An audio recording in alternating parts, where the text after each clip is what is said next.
और अब बड़ी खबर महाराष्ट्र के पुणे से आ रही है, जहां पर एक नदी से एक के बाद एक कई लाशें मिल रही हैं, जिसके बाद पुलिस प्रशासन में हड़कंप मचा हुआ है। इस पर ज्यादा जानकारी के लिए सीधा चलते हैं हमारे सहयोगी शेखर जी के पास। शेखर जी, क्या कुछ ये पूरा मामला है? कैसे एक नदी एक के बाद एक कई लाशें उफन रही है? जी बिल्कुल चेतन, मामला जो है वो भीमा नदी का बताया जा रहा है और यहाँ से जो है लाशों के निकलने का सिलसिला इस कदर शुरू हुआ कि वो थमता हुआ नहीं दिख रहा था।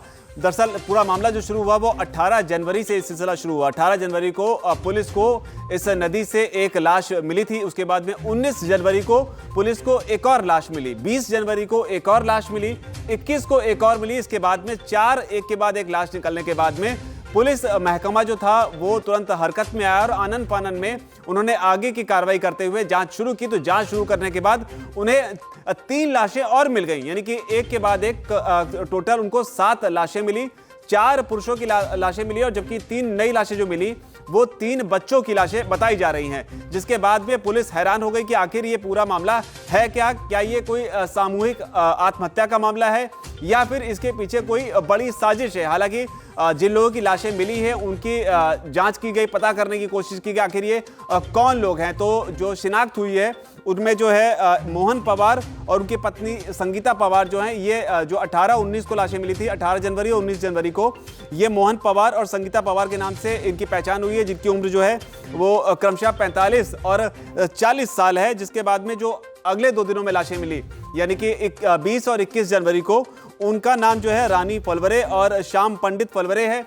बताया जा रहा है कि जो रानी और श्याम पंडित हैं वो मोहन पवार और संगीता पवार के दामाद हैं। और जो इसके बाद में 3 बच्चों की लाशें मिली वो बताया जा रहा है कि रानी फलवरे और जो श्याम पंडित फलवरे हैं उनके बच्चे हैं, यानी कि सभी एक ही परिवार के हैं, जिसमें माँ बाप हैं, उनके दामाद हैं और उसके अलावा जो है 3 बच्चे उन्हीं के परिवार के। तो एक परिवार के 7 लोगों की जान इस तरह से कैसे गई, ये पुलिस के लिए एक बड़ा जांच का विषय बना हुआ है। क्या इन्होंने कोई सामूहिक आत्महत्या करने की है या फिर इनके साथ किस तरीके का कोई छल किया गया। हालांकि जो पोस्टमार्टम की गई है, जिनमें से 4 जो वयस्कों की बॉडी है उनका जो पोस्टमार्टम किया गया है उसमें जो है डूबने से मौत का जो मामला है वो तो पुष्टि हो गई है और शरीर पर कोई इस तरह के निशान नहीं मिले हैं जिससे उनके साथ में कोई इस तरह से मारपीट या हाथापाई की गई हो।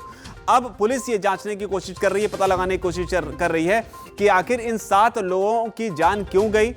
अगर इन्होंने आत्महत्या भी की है, सामूहिक आत्महत्या भी की है, तो आखिर इसके पीछे की बड़ी वजह क्या हो सकती है। लेकिन एक के बाद एक नदी से इस तरह से लाशों के निकलने से एक हड़कंप की स्थिति जरूर पैदा हो गई है। चेतन जी, बहुत धन्यवाद शेखर जी। तो ये बड़ा मामला है पुणे से, जहां पर एक के बाद एक कई लाशें एक नदी से निकली हैं। पुलिस प्रशासन बेहद हैरान है कि ये लाशें इनके साथ क्या कुछ हुआ था, जिसके बाद एक के बाद एक ही परिवार की जो लाशें हैं वो इस नदी से निकली हैं।